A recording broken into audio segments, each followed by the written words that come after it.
Bismillah, alhamdulillah, alhamdulillahilladzi hadana lihada wa ma kunna linahtadiya laula an hadana Allah.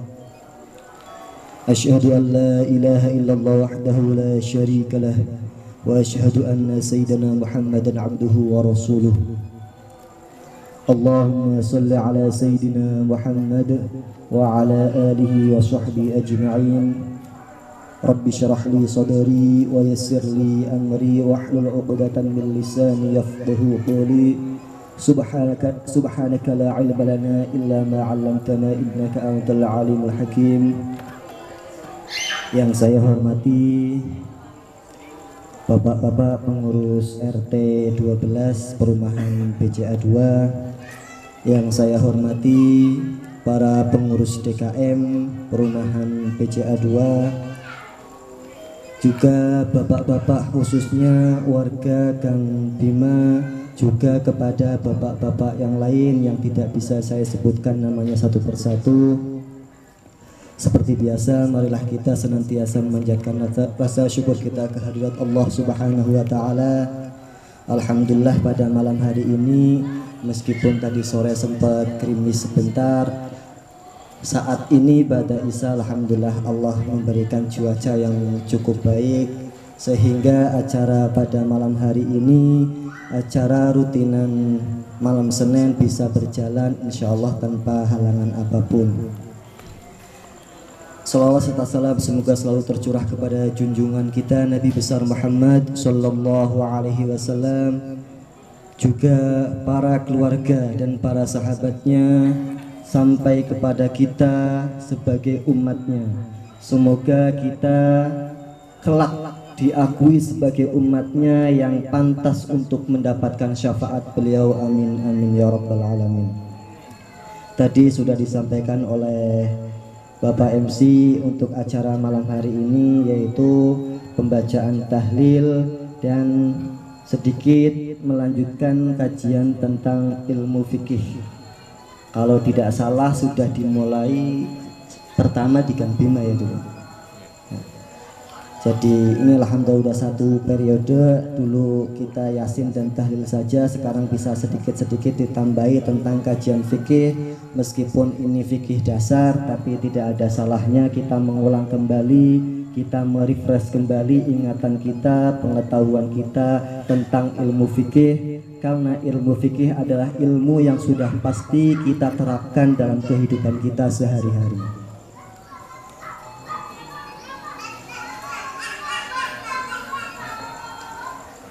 Kemarin sudah saya sampaikan tentang ahkamul Islam atau hukum-hukum dalam Islam.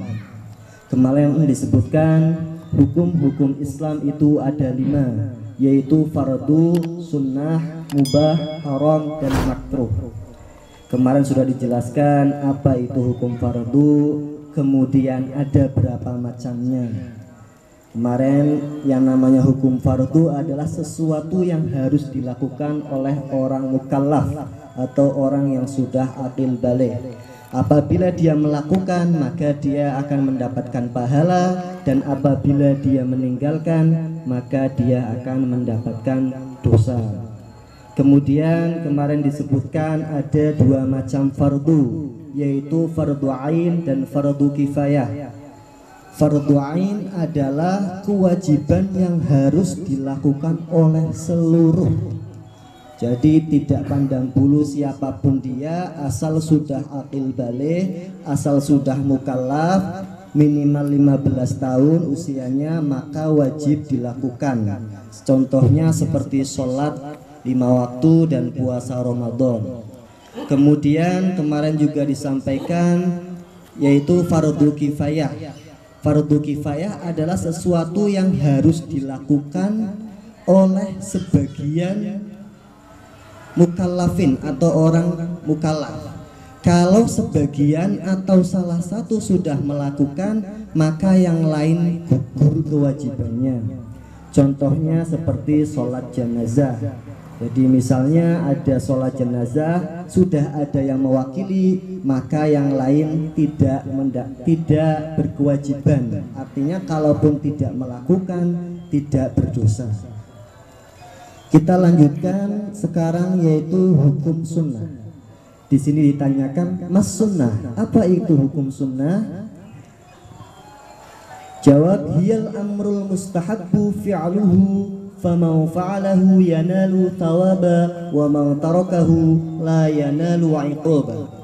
Yang disebut dengan, saya lanjutkan hukum yang kedua yaitu hukum sunnah. Tadi disebutkan sunnah itu adalah hiyal amrul mustahabbu fi'luhu faman fa'alahu yanalu thawaba wa man tarakahu yanalu 'iqaba. Yang disebut dengan hukum sunnah adalah hukum yang lebih disukai jika itu dilakukan.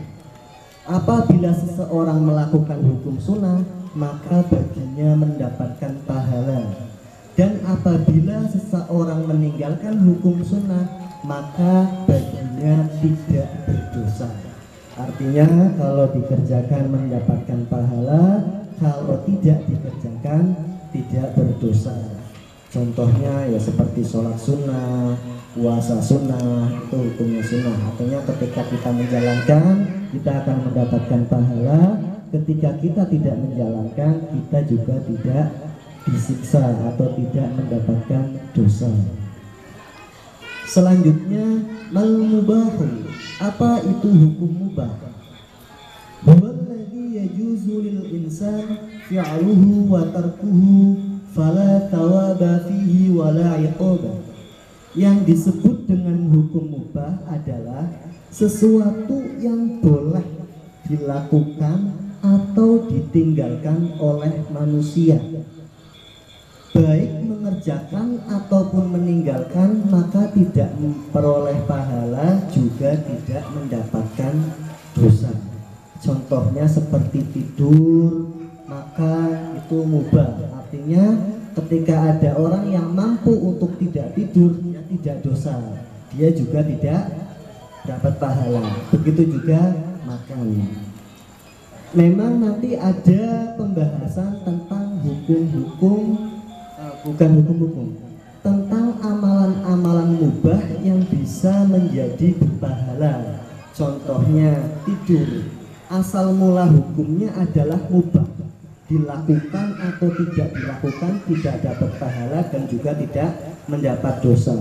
Tapi kalau kemudian tidur itu kita niatkan, misalnya saya pengen istirahat biar nanti malam bisa tahajud, bisa bermunajat, maka itu menjadi tidur yang memiliki nilai ibadah. Begitu juga dengan makan.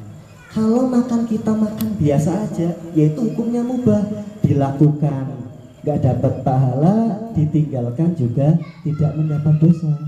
Tapi kalau kita niatkan ketika kita mau makan, ya Allah bismillahirrahmanirrahim, mudah-mudahan dengan wasilah makanan yang saya makan ini, saya bisa memiliki kekuatan, memiliki tenaga, bisa untuk mencari nafkah, untuk menafkahi istri, menafkahi keluarga, bisa untuk beribadah, maka makannya ini menjadi memiliki nilai ibadah. Tapi hukum asalnya adalah mubah.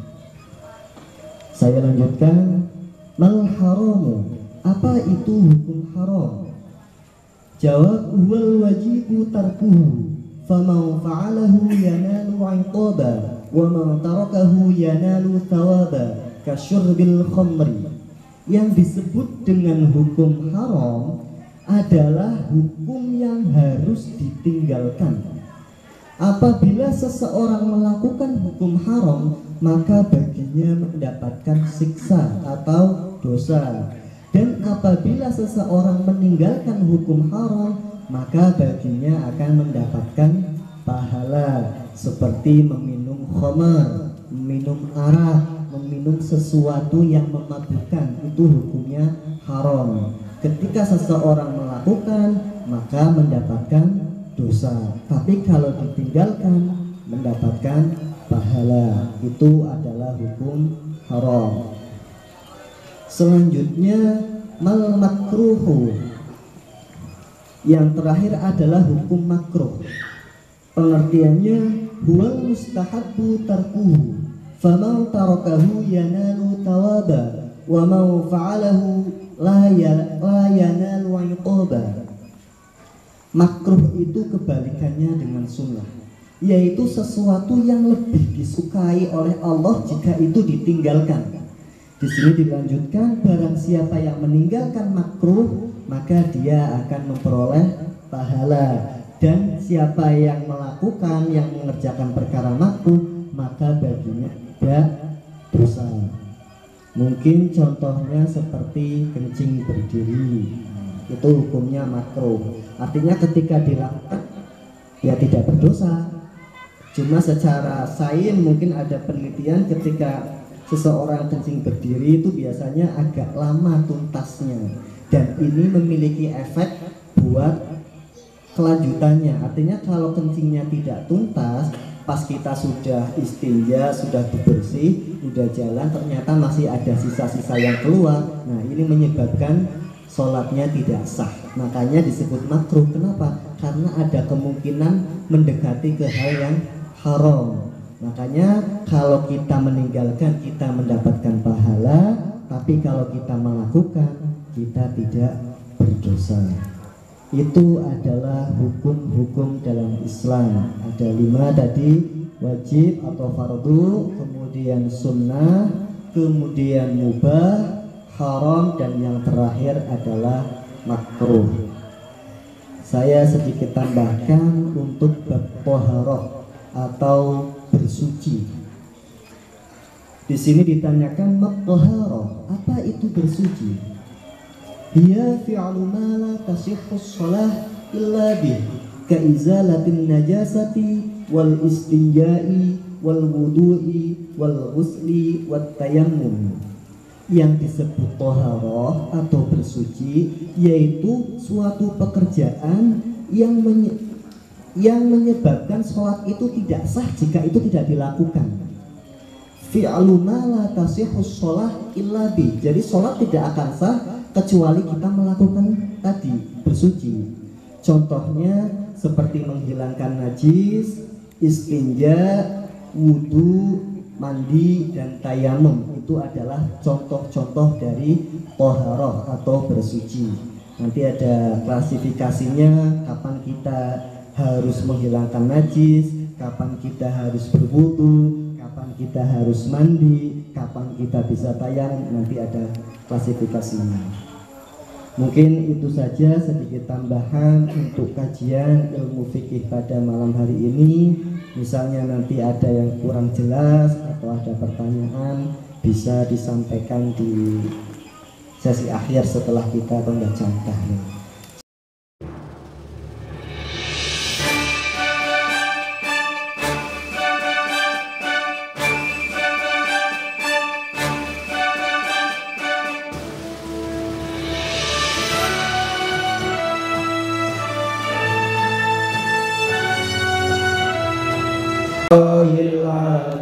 Subhanallah wa bihamdihi, subhanallahil azim, subhanallah wa bihamdihi, subhanallahil azim, subhanallah wa bihamdihi, subhanallahil azim, subhanallah wa bihamdihi, subhanallahil azim.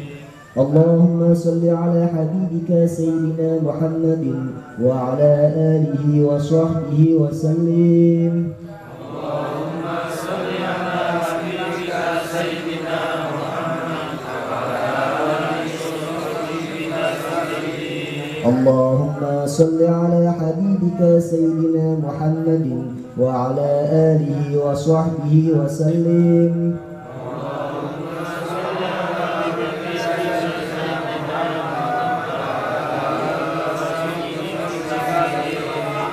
Allahumma salli ala habibika sayyidina Muhammadin wa ala alihi wa sahbihi wa barik wa sallim ajma'in.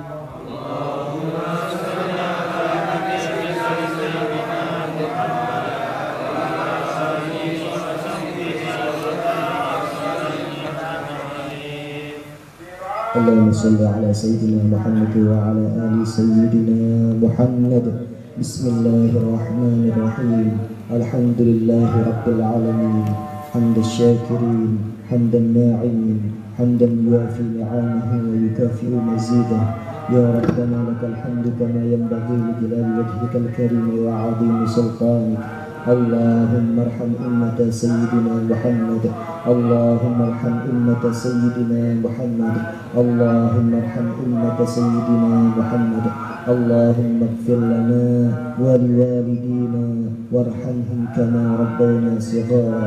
اللهم تقبل وأوصل الثواب ما قرأناه من سورة الفاتحة ومن سورة الإخلاص والمعوذتين وما هللنا وما سبحنا وما استغفرنا وما صلينا على سيدنا محمد صلى الله عليه وسلم هدية واسلة ورحمة نازلة وبركة شاملة إلى حضرة حبيبنا وشفيعنا وقرة عيننا سيدنا محمد صلى الله عليه وسلم، ثم إلى أرواح إخوانه من الأنبياء والمرسلين والأولياء والشهداء والصالحين والعلماء العاملين وجميع الملائكة المقربين، خصوصا شيخ القدر الجيلاني رضي الله عنه، ثم إلى أرواح جميع أهل القبور من المسلمين والمسلمات والمؤمنين والمؤمنات من مشارق الأرض إلى مغاربها برها وبحرها، خصوصا آبائنا وأمهاتنا وأجدادنا وجداتنا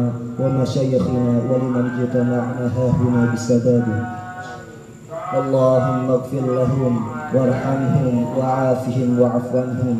اللهم اجعل قبورهم روضة من رياض الجنان ولا تجعل قبورهم حفرة من حفار النيران. اللهم انزل الرحمة والمغفرة على أهل القبور من أهل لا إله إلا الله محمد رسول الله. رب أنزلني منزلا مباركا وأنت خير المنزلين.